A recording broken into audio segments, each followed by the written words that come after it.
Tired of ads interrupting your favorite show? Good news. Ad-free listening on Amazon Music is included with your Prime membership. Download the Amazon Music app or visit amazon.com/ad-free sports. That's amazon.com/ad-free sports to catch up on the latest episodes without the ads. Enjoy thousands of Acast shows ad-free for Prime members. Some shows may have ads. 7 things you don't really need to know, but probably should. I'm Ciara Revin, and this is the Sunday 7. On today's award-winning Sunday 7, we investigate the Boeing blowout on Alaska Airlines. We get Will Guyatt to have a look at the weird and wonderful on the CES 2024 show. We find out more about the Pothole robot and how Zebrafish can help cure cancer. But first, on this day in 2005, the high-gen space probe landed on Titan, Saturn's largest moon. It was released from the Cassini spacecraft, which had been orbiting Saturn, and the first 3 photos show a shoreline, flooded terrain and possibly boulders of ice. The probe was named after the Dutch astronomer Christian Huygens, the first person to observe Titan in 1655.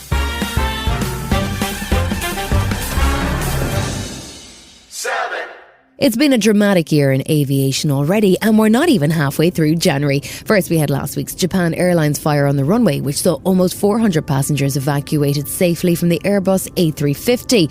Then, not to be outdone, we had a dramatic incident involving Boeing, which fortunately saw no casualties, as an Alaskan Airlines Boeing 737 MAX 9 experienced rapid decompression as it lost its emergency exit door shortly after takeoff from Portland.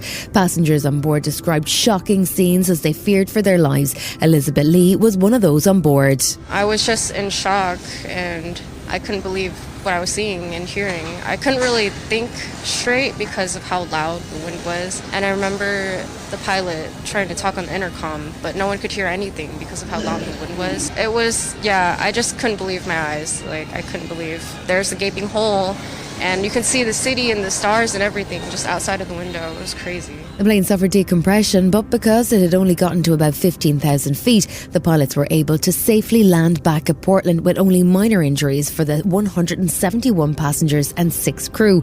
Locals living along the flight path reported finding mobile phones which had been sucked out of the plane in fields nearby, while local man Bob Sauer found the missing emergency exit door in his backyard. In the flashlight beam, I could see that there was something gleaming white underneath the trees in the back that isn't normally there. And when I went to investigate it, it was very obviously part of a plane. It had the same curvature as a fuselage. It had a plane-type window in it, and it was white, which is why it was gleaming. My heart did start beating a little faster at that point because I thought, oh my goodness, people have been looking for this all weekend, and it looks like it's in my backyard. There was no sign of the missing bolts from the door, and the National Transportation Safety Board has launched an investigation, while the FAA grounded all Boeing 737 MAX 9 planes as a precaution. Meanwhile, Boeing CEO Dave Calhoun says such an accident can never happen again and acknowledged a mistake. The NTSB has indicated that there were some signs of manufacturing error, and Aerospace engineer Clint Crookshanks says there's lots of questions to be answered. The exam to date has shown that the door, in fact, did translate upward. All 12 stops became disengaged, allowing it to blow out of the fuselage. We found that both guide tracks on the plug were fractured. We have not yet recovered the 4 bolts that restrain it from its vertical movement, and we have not yet determined if they existed there. That will be determined when we take the plug to our lab in Washington, D.C.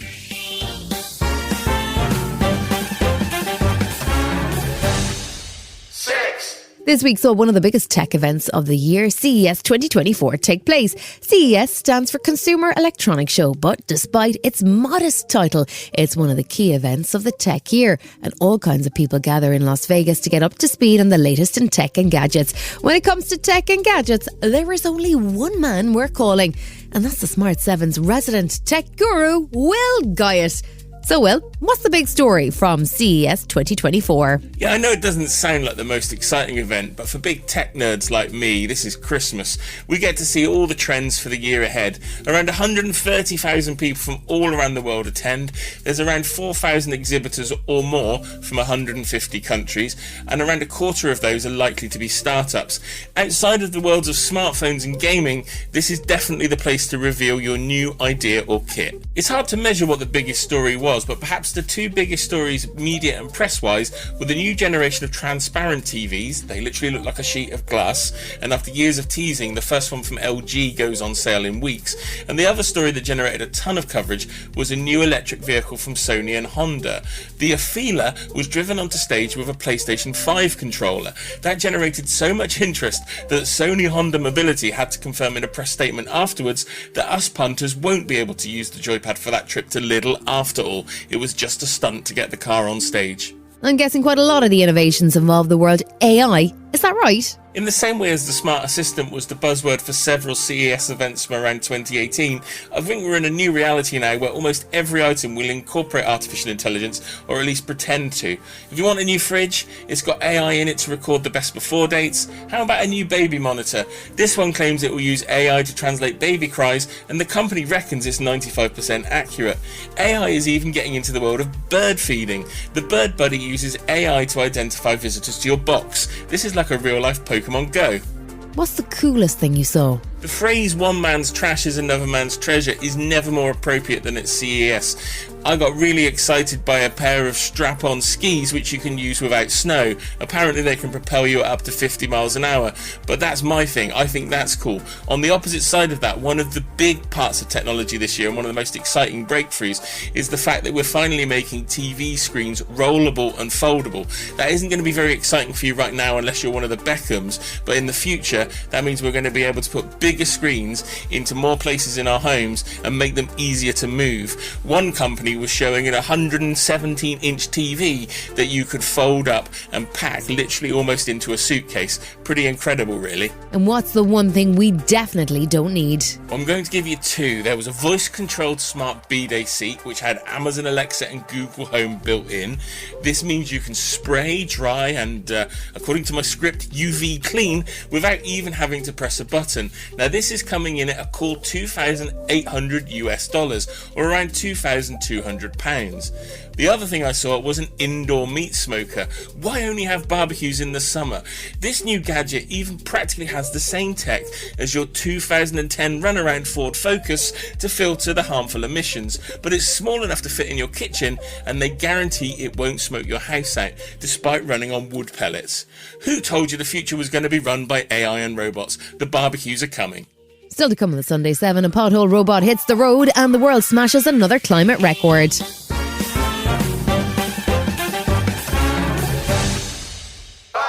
It might not be in your calendar, but Monday the 15th of January is National Pothole Day. It might seem like a day to celebrate as potholes cause an estimated £500 million worth of damage to cars in Britain every year. In fact, according to new research from the AA, 2023 was the worst in 5 years for potholes, which has led to the formation of a new pothole partnership with the AA, JCB and the National Motorist Council. They plan to campaign for more action, which estimates that it would cost over £14 billion to repair the country's roads. Hertfordshire Council haven't been hanging around though. They've just introduced a brand new AI-based robot repair vehicle which will be out and about looking to fix up local roads. Bibby is the executive member of the highways at Hertfordshire County Council and he explained to BBC Three Counties Radio how the robot came about. Well, Robotics, the firm that's actually leading on this, started development in 2020. I think they quickly realised that they needed some experienced engineers to actually help them develop the product, so they approached us. So Hertfordshire County Council has been working in partnership with them and Liverpool University to actually develop the piece of kit. It's autonomous and it uses AI. You can just picture the scene if the crews have actually closed the road for some more major repairs, but they can see the rest of the road is sort of failing with cracks, etc. They can put this machine into operation and it will actually travel around on its own in a closed section of road to actually identify cracks in the road and actually fill them on the spot. So it's going to save time and money and potholes, definitely.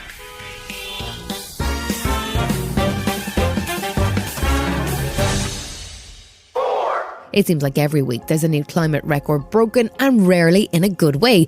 The report card for 2023 has arrived and the world has smashed another record, with the last 12 months proving to be the hottest year ever recorded by a huge margin. 2023 was officially 1.48 degrees higher than the period before fossil fuels started to heat up our planet's atmosphere. That's dangerously close to the 1.5 degree limit agreed at the Paris climate talks. This was, of course, the year in which climate scientists described September's temperatures as gobsmackingly bananas. Dr. Friederika Otto is a senior lecturer in climate science at the Grantham Institute for Climate Change and the Environment at Imperial College London. She says it's clear that fossil fuels are the primary cause of the global warming, and we simply have to act. We really have to stop burning fossil fuels, and quickly, because already a 1.5 or even a 1.5 degree world is difficult for our societies to deal with. And we're not on track for 1.5 degrees. The policies currently in place get us somewhere closer, much closer to 3 degrees. That is not something that this world and our societies are constructed to be able to withstand. Still to come on the Sunday 7, TikTok tweens get obsessed with skincare and the robot barista who's ready to serve. Right after this. Tired of ads interrupting your favorite show? Good news. Ad-free listening on Amazon Music is included with your Prime membership. Download the Amazon Music app or visit amazon.com/ad-free sports. That's amazon.com/ad-free sports to catch up on the latest episodes without the ads. Enjoy thousands of Acast shows ad-free for Prime members. Some shows may have ads. Welcome back.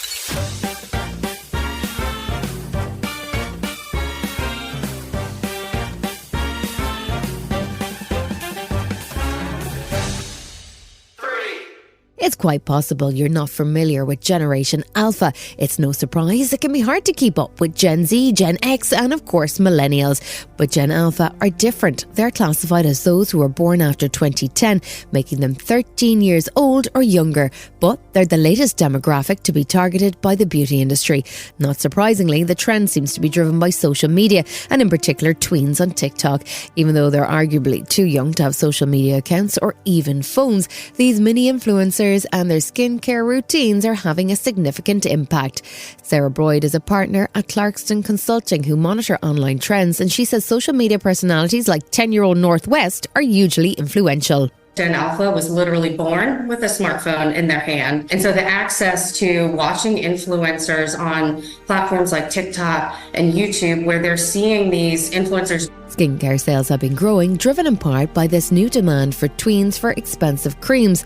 But dermatologist Dr. Marnie Nussbaum warns that it's important for parents to keep a close eye on what their kids are using. So this skin, especially preteens aged 9 to 12, really is about, it's gentle. It needs gentle skincare. Keep it basic. What's happening is they're using products that break down the skin barrier and cause rashes, irritation, acne even, where they never had a problem, but really redness and infection and swelling. And it's really, having a negative impact not only on everyone's wallet, but on their psyche as a child.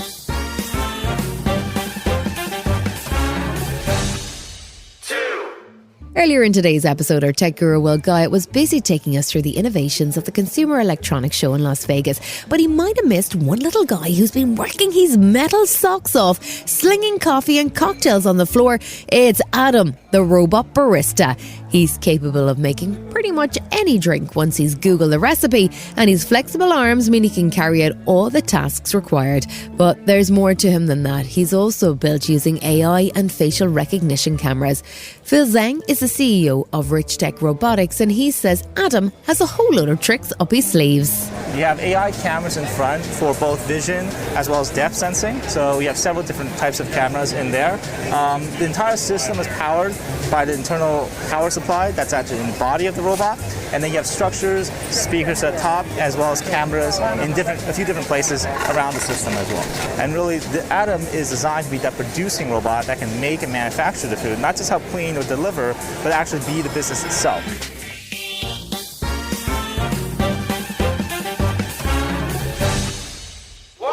We had a story a couple of weeks ago about rogue goldfish running wild in nature, but they're not the only aquarium dweller that's crossed the Sunday 7 radar. Today we're looking at the humble zebrafish. It's part of the minnow family and has a distinctive blue and silver coloration. You'll find them in most fish tanks and ponds, but in a lab in Sweden they're keeping and breeding thousands of them. Lars Brautigan is the scientific director of the Zebrafish core facility at the Karolinska Institute in Sweden, and he explains just why these little fish could be so important. You can use zebrafish in everything from cancer research. You can transplant cancer cells into the zebrafish and test new cancer drugs. You can study orphan diseases, which are diseases where there is no cause known yet. You can do toxicology, so screen for substances which are toxic, and much more. So what we do mostly is we transplant cancer cells into zebrafish embryos, and then we test new medications that will be used, hopefully in the future in the clinic. And then we can test in zebrafish embryos if these new medications are better than the existing medications. This has been the Sunday 7. Wherever you're listening, do us a favour and hit the follow button. We'll be back tomorrow at 7 a.m. with the regular Smart 7. Have a great rest of your weekend. Written, produced and published by Daft Doris. Tired of ads interrupting your favorite show? Good news. Ad-free listening on Amazon Music is included with your Prime membership.